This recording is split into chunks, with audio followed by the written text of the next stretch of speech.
you're kind of, I give you something and you don't take it, and you're just becoming bothersome, basically. And therefore the Lord Himself will give you a sign. Behold, a young maiden. I think some translations say virgin or whatever. That's where it gets a little interesting. But it says, "Behold, a virgin young maiden will be with child and bear a son, and she will call his name Emmanuel.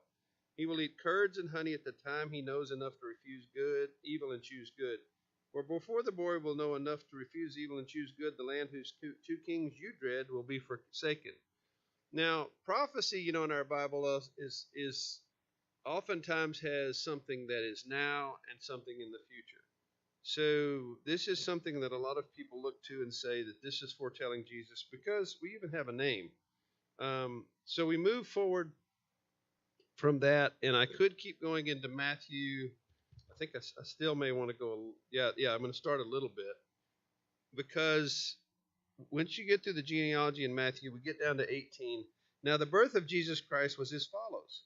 When his mother Mary had been betrothed to Joseph, before they came together, before they had intercourse, she was found to be with child by the Holy Spirit.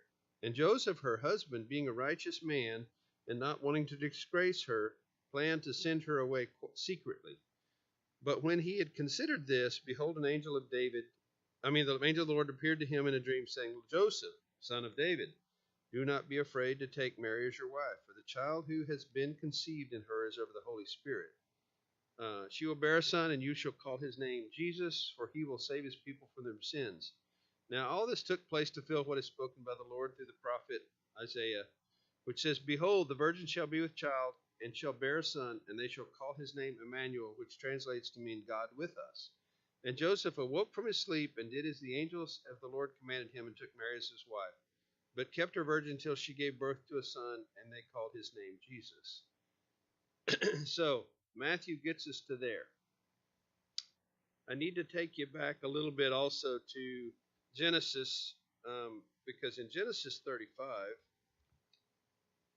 there is something that I don't want you to miss later. Genesis 35, 19 through 21. It says, so Rachel, who was one of Jacob's wives, Rachel died and was married on the way to Ephrath. And so Ephrath would have been the name back then, but later Ephrath becomes Bethlehem. And it said, so Jacob set up a pillar over her grave. That is the pillar of Rachel's grave to this day. And so they journeyed on, and etc., etc. But there's a place that Rachel died and was buried, and we're going to get into that as well. Now we move forward, though. Let's go forward into Luke, because Luke is going to give us a lot of background about some things that happened with Jesus' relatives. And there's some fun things in here, and I'm not going to read all of this, but I'm going to kind of look through it and kind of discuss as we go. So, in the days of Herod, king of Judea, there was a priest named Zacharias. And Zacharias, his name actually somehow in there it comes from the Hebrew word zakar, which you may find at least in one Holocaust museum, the word zakar on a stone that it's been carved in there. Zakar means to remember. So Zachariah basically is his name, like is remember. So Zacharias, it was his time to go into the temple to burn the incense, as in process of remission of sins for the nation of Israel. And he was married to Elizabeth. She was a little up in age, obviously not as old as Sarah, I guess. And you look back at Sarah, Abraham, but she was older, but that had not any children.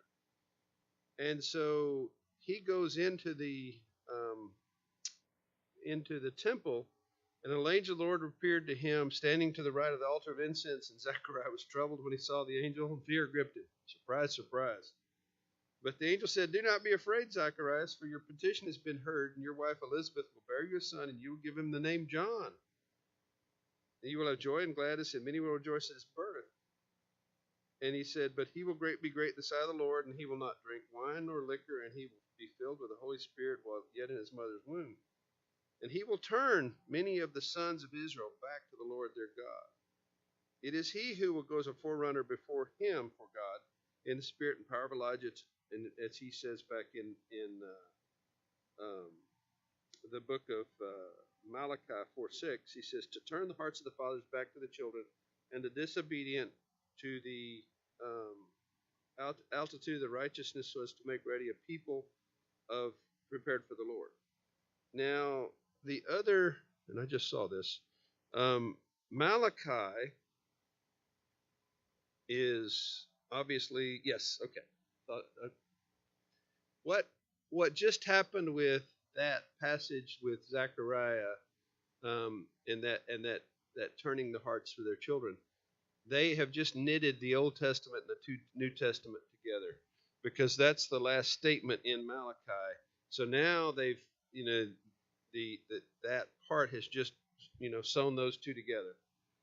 And so that was the last thing in the book of the Old Testament. So the New Testament, they said that he will do these things. And he said, so how will I know this for certain? For I'm an old man, my wife is old. And the angel actually said to him, and gives an introduction, I am Gabriel, who stands in the presence of God, and I have been sent to speak to you and to bring you this good news. And behold, now this is funny. If he hadn't asked this question, you wonder what have happened. But he said, behold, you're not going to be able to talk. You asked me this question, I'll tell you, but you're not going to be able to speak. And you'll be silent and unable to speak until the day when these things take place, because you did not believe my words, which will be filled in their proper time. And so when he comes out of the temple, everybody's like, something's happened, because Zacharias can't talk.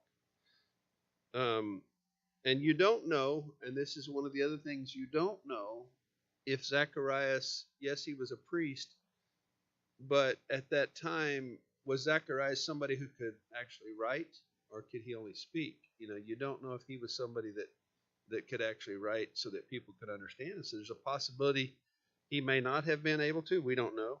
Elizabeth is pregnant. They move along. And then it goes down to 27. Now the 6th month of the angel Gabriel sent from God to a city in Galilee called Nazareth. Now,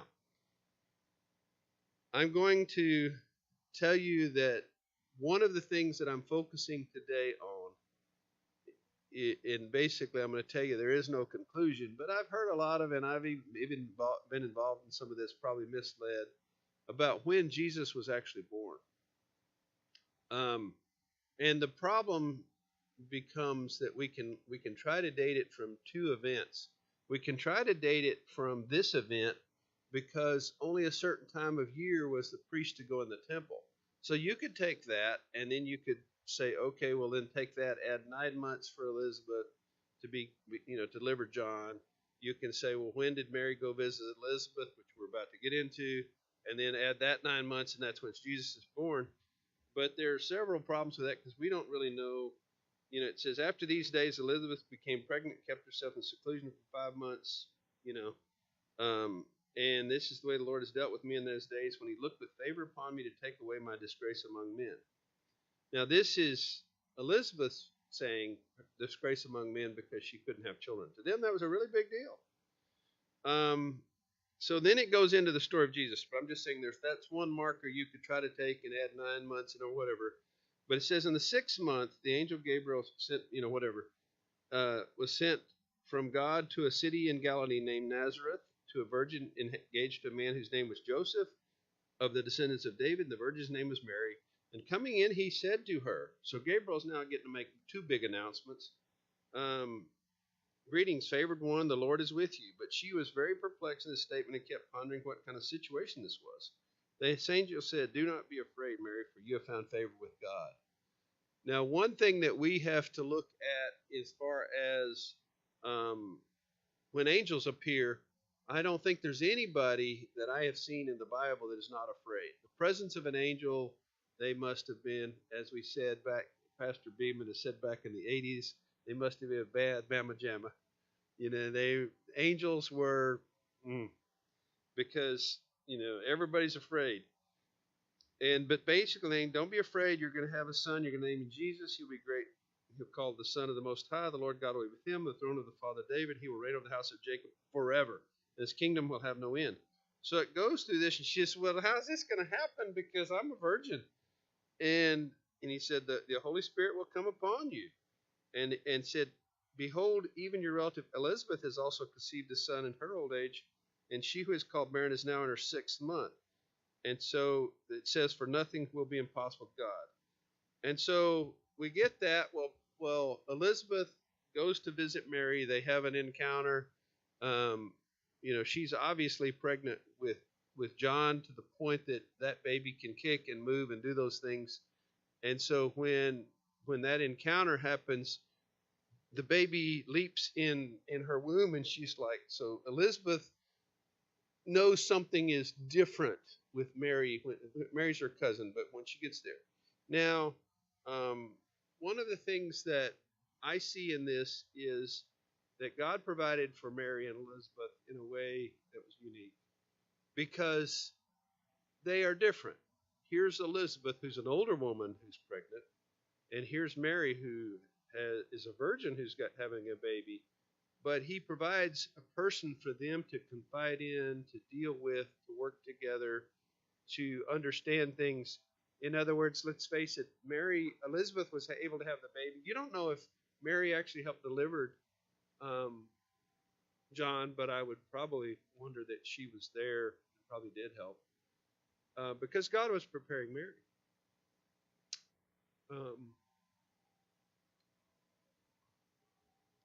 So I think that's a good deal.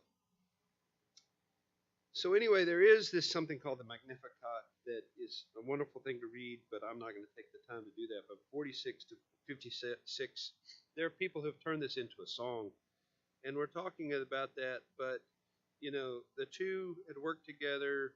Everything was done the way they were supposed to do that with the circumcision of John and everything else. And so, but when they went to circumcise John, Zacharias could speak, and he said his name is John.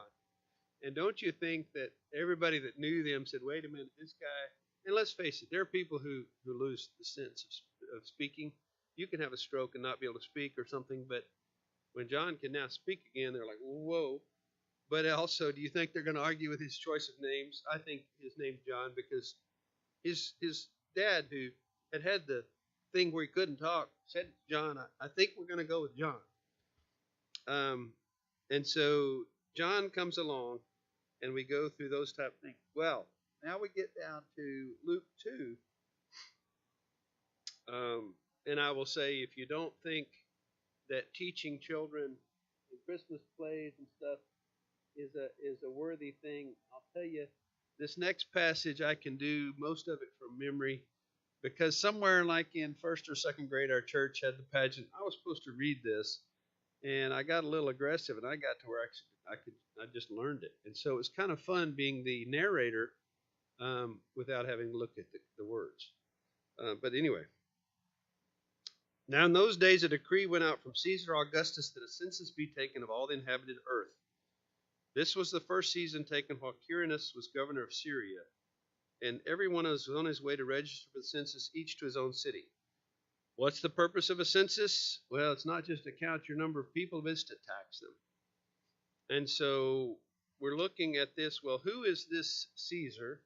Well, we've had Rome working to take over the world since 396 BC, so way back there. This Caesar, though, was born 24 BC, and he made it till about 2014 AD. He was murdered. But he was the emperor during that time. He became emperor in 27 BC. But the other thing about him, he is a grandnephew of Julius Caesar, and he is actually, which I thought was funny, was the first one to be considered the first Roman emperor. And I guess because up until that time, Rome had been ruled by the Senate and everything else, but he was the one first declared Rome. And I don't know how that really works because they had periods of time they'd have more than one emperor and everything else, but he was the emperor, and so we've got that.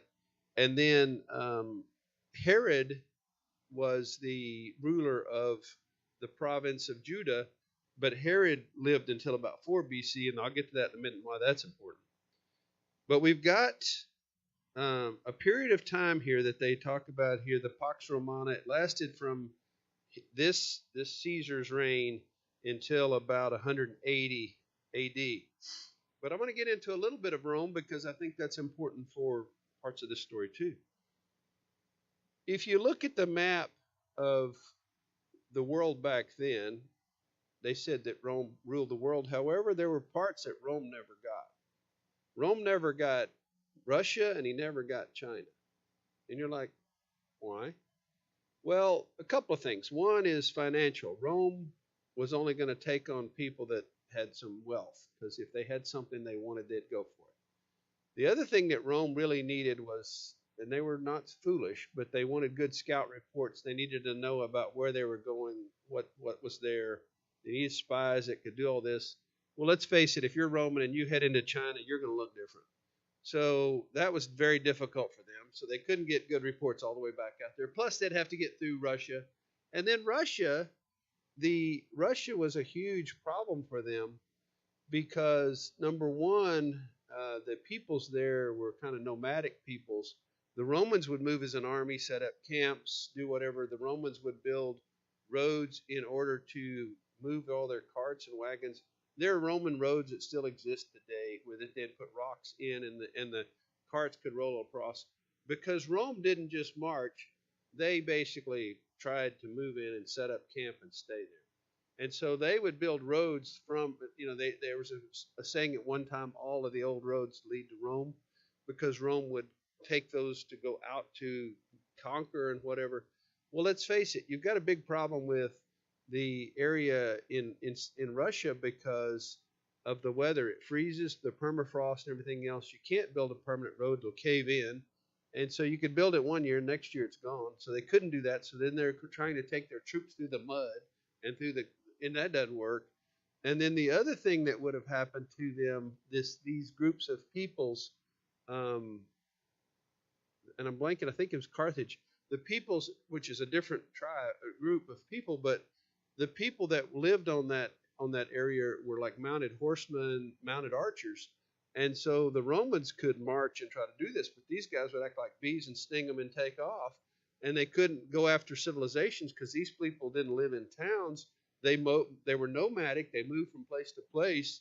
So they lived off the land. They would go and kill something and eat it, and they knew where the water sources were and everything else. So Rome really never got that. And so you can't really say that Rome took over the world, but it took over a big chunk of it. And it's not a big thing to say they got all the way down to Jerusalem and Judah and all that, and all the way down to Egypt, because all they had to do is just come around the Mediterranean and do all that. And so it was one of those things that Rome had total control of that area. And so we've got that.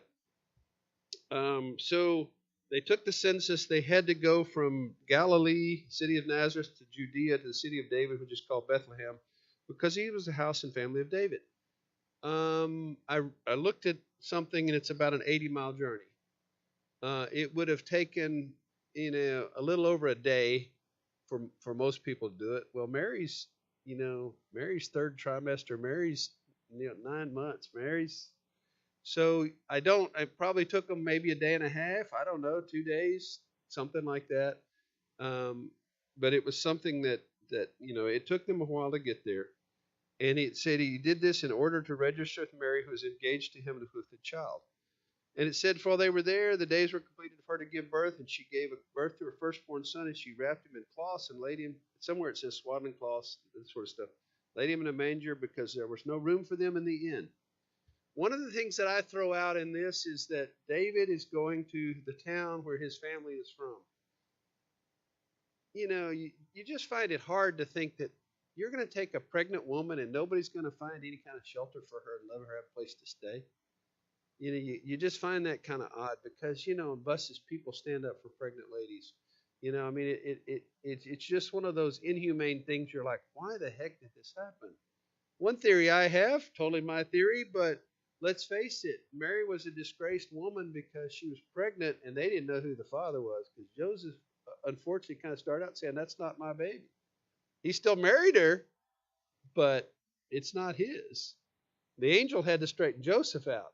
And so I think that that would be one thing culturally that's in, oh, we don't know who the father of this baby is. It's going to be Joseph's bastard child. No, you can't stay here. You can't stay in the inn. You can't, And yeah, there are a lot of people in the city and everything else. But you think somebody would have said, yes, this pregnant lady could stay here. But instead, they have to go in, move in with the animals. Um, and I'm going to get to the cloths that she laid him with in a minute, because this is where the heart of a lot of what I want to get to you. In the same region, there were some shepherds staying out in the fields and keeping watch over their flocks by night. And an angel of the Lord suddenly appeared suddenly before them, and the glory of the Lord shone around them, and they were terribly frightened. Once again, angels fear. But the angel said to them, do not be afraid, for behold, I bring you good tidings of great joy, which shall be for all the people. For today in the city of David there has been formed for you a Savior, who is Christ the Lord. This will be a sign for you. You will find a baby wrapped in cloths and lying in a manger. And suddenly there appeared with the angel a multitude of the heavenly hosts, praising God and saying, glory to God in the highest, and on earth peace among men with whom he is pleased. Okay, so that event.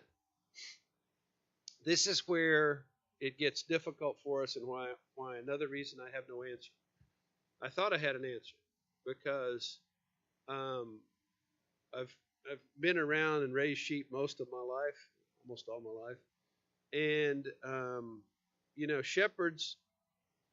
If you're going to be out with the animals, you probably aren't going to want to do that in the winter necessarily, and you would think that they would be grazing them probably in the spring. It's better weather and that sort of stuff. However, there's another, and that's when I thought maybe why would Jesus be born in the winter? Although even the other thing I found out, December in Israel is not cold and bad like we would assume. So there's another thing that goes in the equation, because one of the things I struggled with as a kid is, why would Jesus why would Jesus be born at a time like this? Winter is not a good time to have a little baby, Why would they? Well, so there's this one thing for me, it was like, why would this happen, and why would the shepherds be out? And let's face it, normally this time of year, there's not much to eat out there either. A lot of the fields turn brown. Everything's kind of brown. You may even be in the problem of needing to feed your animals, and put hay in that trough and feed them. So that was something that disturbed me, and I started doing some looking, and I think there's a couple of things that may actually put it back into that time of year. Number one is that if it was an area that had grain and everything else, their rules, especially even around Israel, Bethlehem, their rules were that you could not graze during the time they had crops. I mean, we hear the story of Ruth and everything.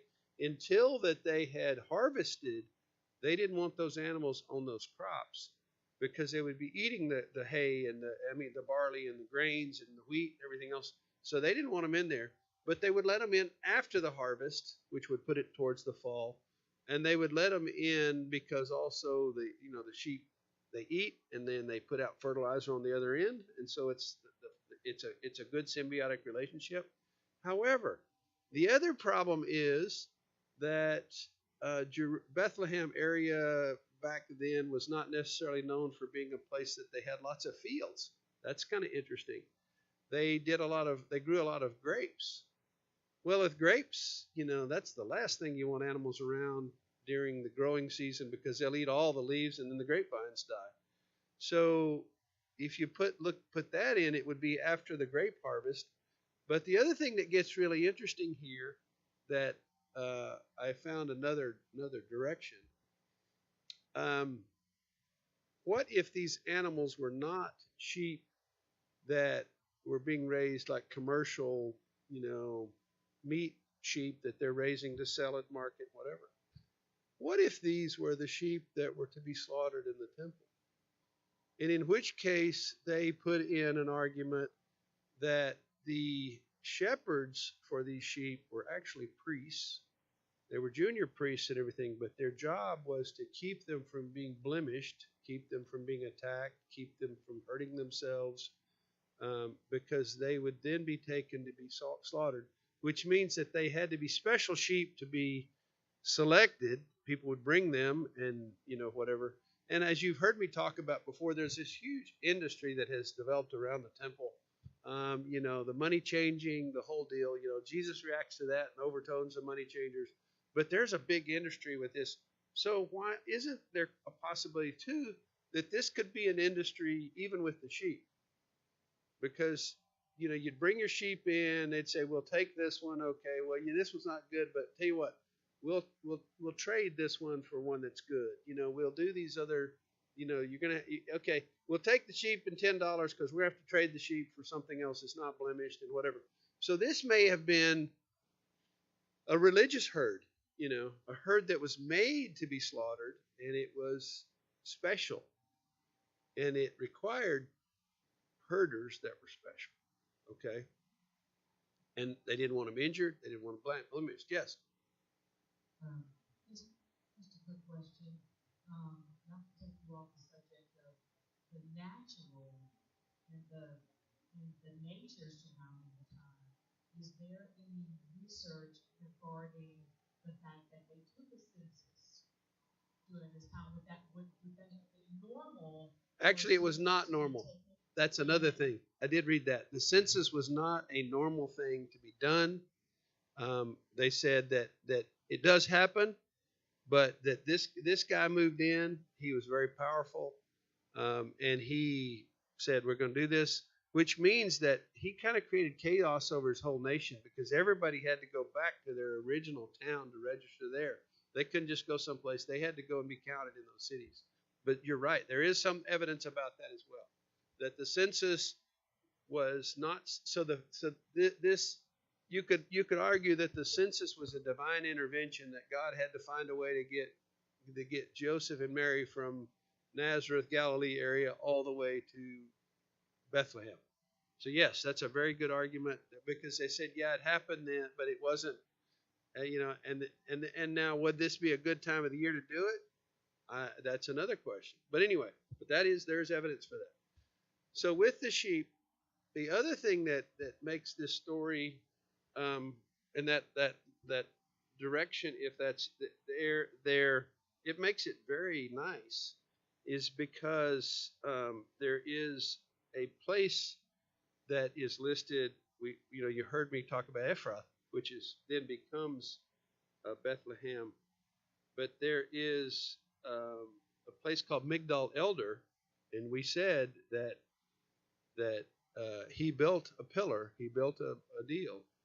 There is some discussion that they built a tower, a watchtower, at that location outside of Bethlehem that was used by one priest to be looking down on this flock, and then have shepherds in among the flock, which is, I just tell you from what I've kind of done, and if I was totally into the shepherding stuff, I'd probably have a lot of those towers around at the farm so I could watch to see if there's varmints coming in to get the sheep. They actually had a tower, and they'd have a priest up there in that tower watching, and they'd have priests on the ground. So they had all that going. But what I think is interesting is it said that that there will be a sign for you. You'll find a baby wrapped in cloths and lying in a manger. And suddenly there appeared with the angel a multitude of the heavenly hosts, praising God and saying, "Glory to God in the highest, and on earth peace among men whom he is well pleased." So it says earlier that they were keeping watch over their flock by night. Yes, in amongst and over, because there is somebody literally probably in a tower watching them. So that gets really interesting when you put all that in, that maybe these were not shepherds that we would think in terms of, and let's face it, shepherds are not considered the highest class people of their society, nor they were just farmers and ranchers. So there's some of that maybe, But the other thing is maybe they really are priests, but they're the lowest priests. They're not the high priests. Those guys don't have to stay out at night. They can do whatever.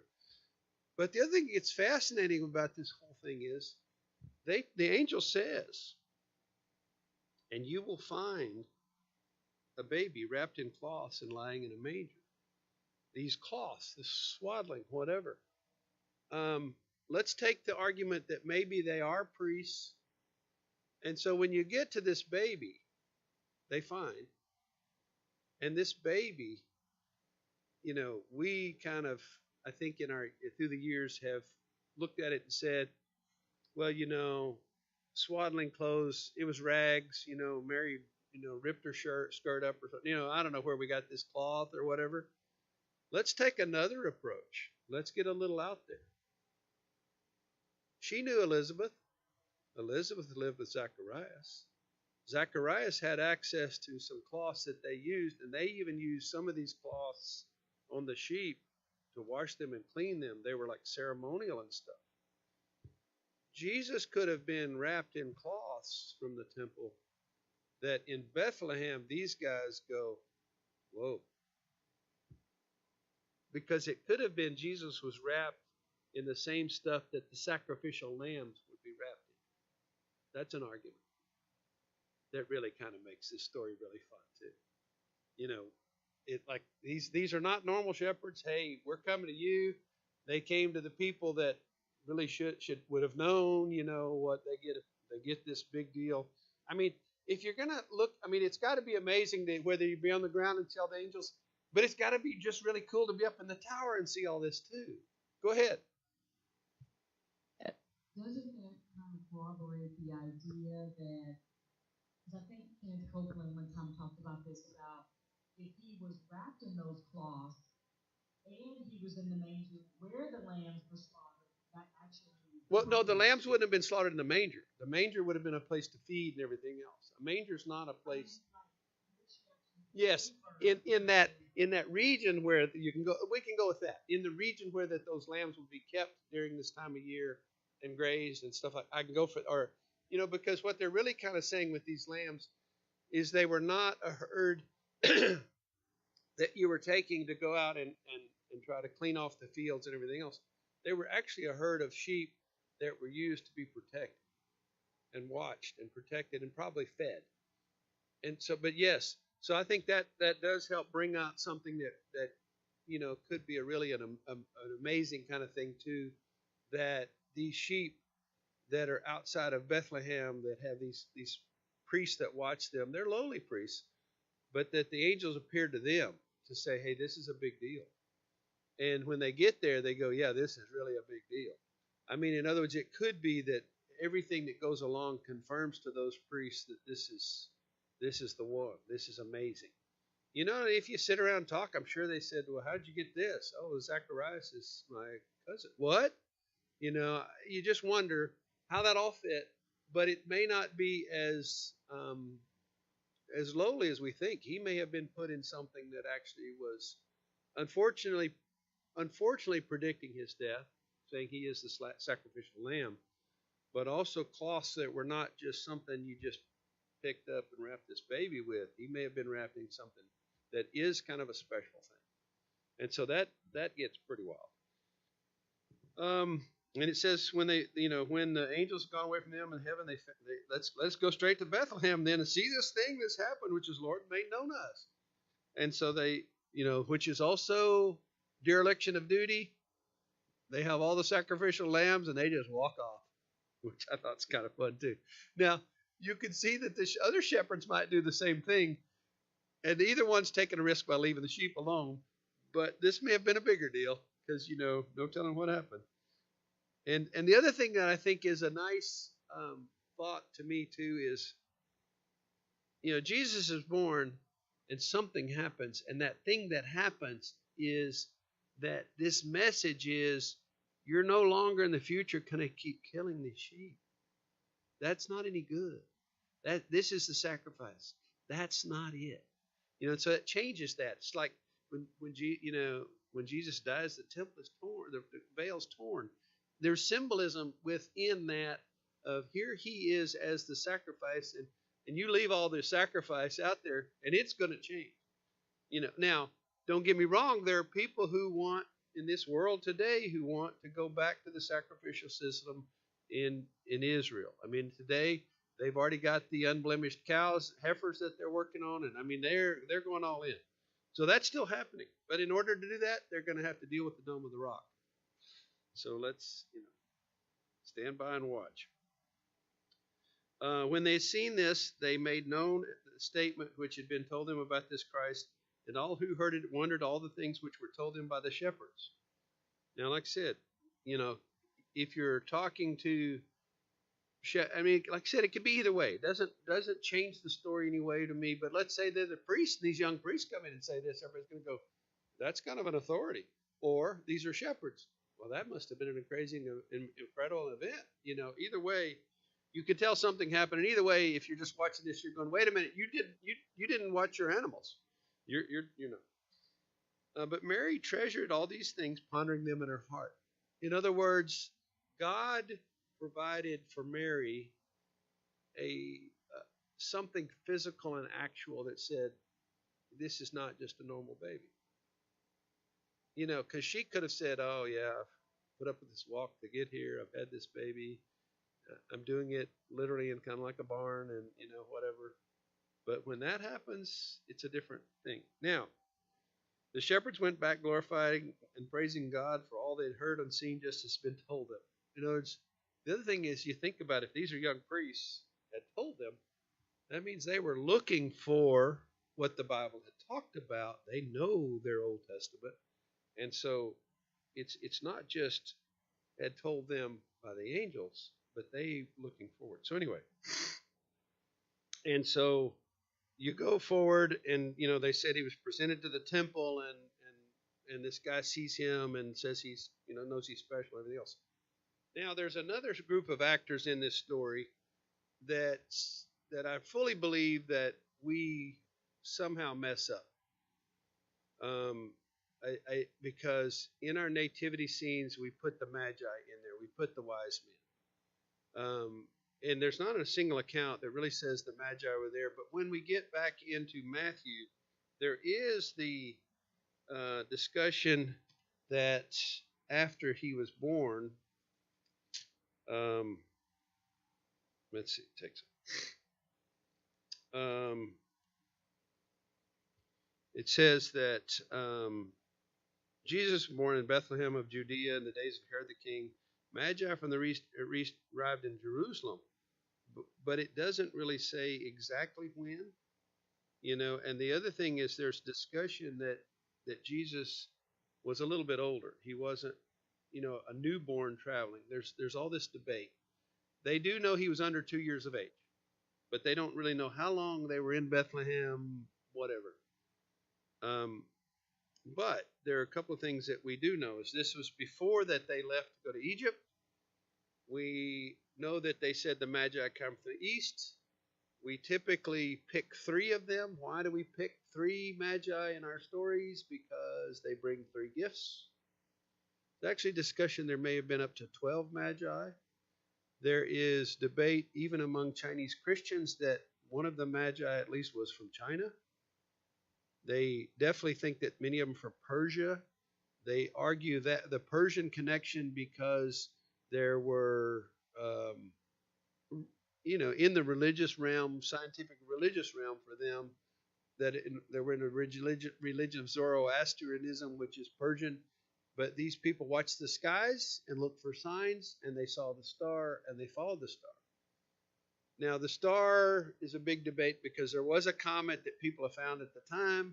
We had the comet, whatever, but there's discussion that may not have been just 3 guys in their entourage. It may have been 12. It may have been, and some there are cultural things that you get into some like Eastern Orthodox. Some of those they have a list of 12 names. So, depending on your sources and how you want to get there, may not have just been 3. But these guys were smart, educated, obviously wealthy. How do you get the money to travel like that? You're going a long way. Something new's happened, and I think it's even better if they are from some other religion. They're not looking for the Messiah like in the story. They're looking for who did that. And so they like, and the other thing that's amazing to me is somehow that had direction. I mean, you can follow the North Star, but even with the North Star, can you get to say this is it? So these guys see it, take off, load up some treasure. You got to make an assumption that they're kind of like a small army because nobody really messed with them. They bring gold, frankincense, and myrrh, and that stuff doesn't get stolen. Well, they get there to Jesus, but they first do the right thing. They stop with Herod because he's the king, and obviously that you don't bring an army. I'm just joking, but you don't bring an army into somebody's backyard and say, So they did show up with Herod, and they said, "Hey, what's going on?" And Herod's like, "I don't know." And so they said, "Well, we're here." And he goes, "Oh, well, if you find him, this new king, will you tell me where he is?" Herod's got evil intentions. You tell me where he is, I'm going to kill him. But you guys have fun, but come back and tell me. So the Magi go and find Jesus, but they don't tell Herod. They go back a different way. They take off. They leave. They go back home, but they didn't. Now, they bring 3 gifts, and the 3 gifts are important in symbolism: gold, frankincense, and myrrh. Gold, obviously, is wealthy, wealth, money, something that you would give a king. Give a king gold.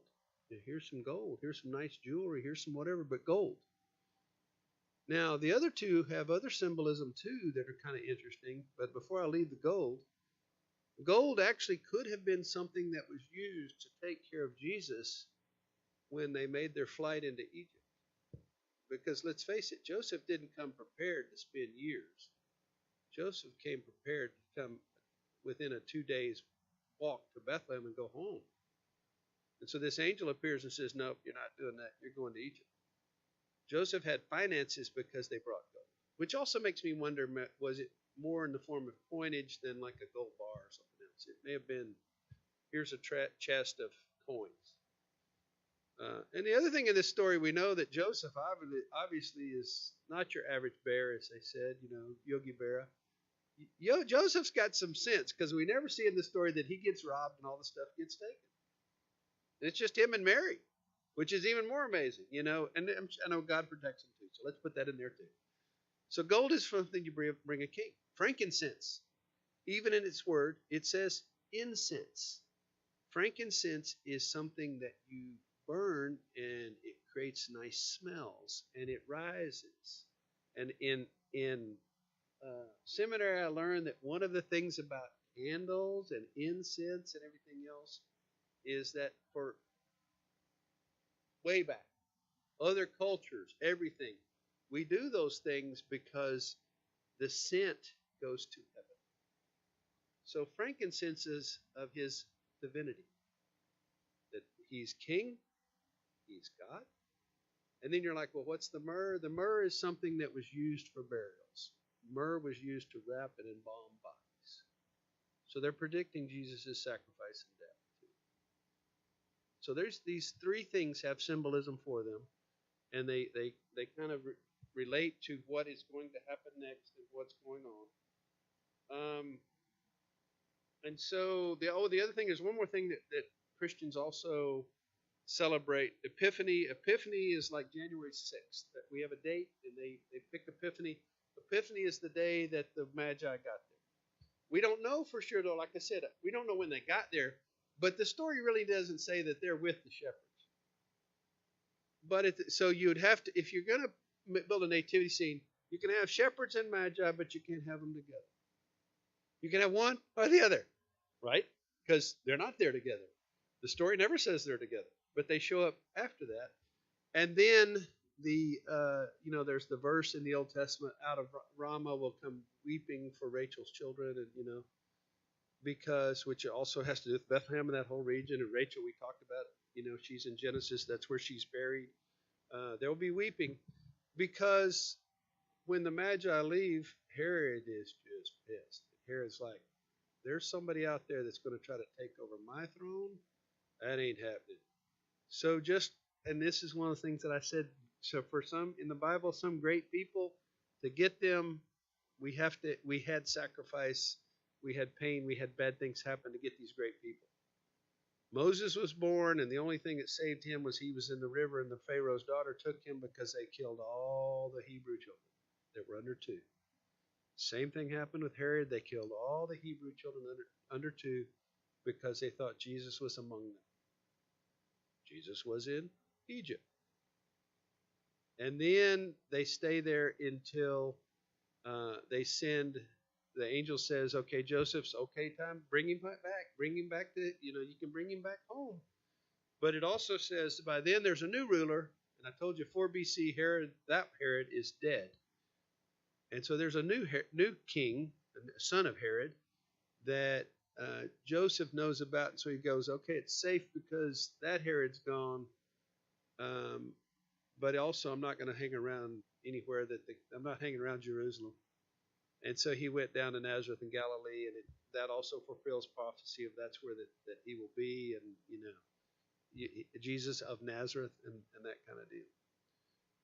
So anyway, but kind of from my research with 2 things, you could use dates for when Elizabeth became pregnant and when Mary met her, and you can kind of play with that and kind of get a ballpark. You can play with when the shepherds would be in the fields and get a ballpark. You can't really play with the comet and have a good ballpark because the comet was there for a pretty good period of time. The comet was not, and you don't know if it started out as a little thing and they kept following it, then it got big and they said, oh, whoa, this is important. I don't know. But you can't, if you want to try to make an argument, Jesus was born in the spring, Jesus was born in the fall, Jesus was born in the winter, you really can't. And I'll just say that. After the research I did, I'm like, I don't think you can pick that. But people try to use the appearance of the comet, when they might see it, when that would happen. People have tried to use the shepherds, like I said, in 2 different ways and argue no or yes, and that creates an issue. You can try to date when Elizabeth and Mary would be pregnant, but you really can't even do that because we're not absolutely sure when either one actually happened. We can try to play with it, but it gets tough too. So I don't know. But does it really matter? No. But I think it's still important to always tell the story and talk about the divine things that occurred so that Jesus could be here. There were a lot of things against that. A lot of cultural things that goes against Jesus existing. There were a lot of political things that went against it. Geography by itself, all the things. It was not easy for Mary and Joseph, but I think the good thing is God provided. Any thoughts, questions? These are my thoughts. I don't totally mine.